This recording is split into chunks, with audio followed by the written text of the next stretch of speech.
मिस्र को फतह करने वाला अजीम बादशाह। कंबोजिया को तारीख ने कबूल क्यों नहीं किया?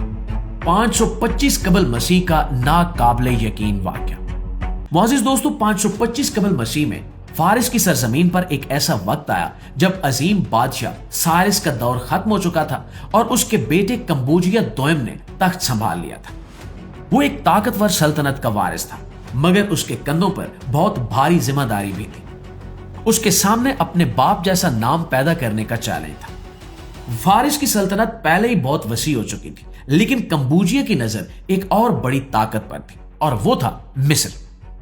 मिस्र उस जमाने में दौलत, तहजीब और कदीम रिवायतों का मरकज समझा जाता था। नील का दरिया इसकी जिंदगी था और इसकी जमीन सोने की तरह कीमती समझी जाती थी। कंबोजिया ने फैसला किया कि वो मिस्र को फतह करेगा। उसने एक बड़ा लश्कर तैयार किया और सहराओं का मुश्किल सफर तय करते हुए मिस्र की तरफ बढ़ने लगा।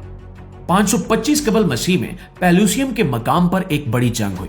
मिस्री फौज ने मज़ाहमत की, मगर फारसी फौज के सामने यह ज्यादा देर तक ठहर न सकी। जंग के बाद मिस्र पर फारिस का कब्जा हो गया। कंबोजिया ने खुद को मिस्र का फिरौन भी कहलवाया ताकि मकामी लोग उसे अपना हुक्मरान मान लें। उसने कुछ मिस्री रस्म रवाज भी अपनाए और जाहिर किया कि वो मिस्र की रिवायात का एहतराम करता है। लेकिन दोस्तों, हकीकत में उसकी असल वफादारी फारिस के साथ थी। मिस्र की फतह के बाद कंबोजिया के रवैये में तब्दीली देखेंगे। कुछ तारीखदानों के मुताबिक वो पहले से ज्यादा सख्त और बदगुमान हो गया था।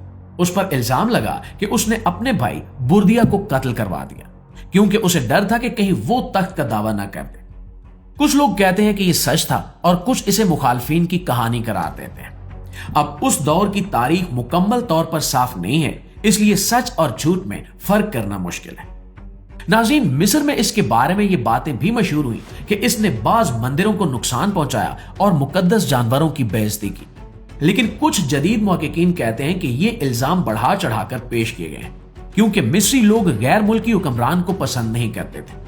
अब मुमकिन है कि कंबोजिया ने सख्त फैसले किए हों, मगर यह भी मुमकिन है कि उसकी तस्वीर को जानबूझकर खराब किया गया। इक्तिदार अक्सर इंसान को तन्हा कर देता है और शायद इसके साथ भी ऐसा ही हुआ। इसी दौरान फारिस में एक नई खबर फैली। कहा गया कि बुर्दिया जिंदा है और उसने खुद को बादशाह जाहिर कर दिया है। जब कंबोजिया को यह खबर मिली तो वो परेशान हो गया। वो मिस्र से फौरन वापस रवाना हुआ ताकि अपने तख्त को बचा सके। वापसी के सफर में एक अजीब वाकया पेश आया। रिवायत है कि उसकी तलवार उसकी टांग में लग गई और वो शदीद जख्मी हो गया।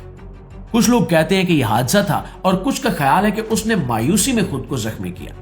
जो भी सच हो, वो जख्म उसके लिए जानलेवा साबित हुआ और 522 कबल मसीह में कंबोजिया की मौत हो गई। उसकी उम्र ज्यादा नहीं थी, मगर उसका दौर हंगामों से भरा हुआ था। उसके बाद फारिस में इक्तिदार की कशमकश शुरू हुई और आखिरकार दारा अव्वल ने तख्त संभाला। दोस्तों, कंबोजिया की कहानी एक ऐसे बादशाह की कहानी है जिसने बड़ी फतूहात हासिल की, लेकिन अपने इर्द गिर्द एतमाद और सुकून कायम न रख सका। इसने मिस्र जैसी अजीम सरजमीन को फतह किया, मगर इसके बारे में आज भी सवाल बाकी हैं कि आया वो जालिम था या कि हालात का शिकार। और दोस्तों, ये किस्सा हमें यह सबक देता है कि सिर्फ ताकत काफी नहीं होती। एक हुक्मरान को इंसाफ, सब्र और समझदारी की जरूरत भी होती है।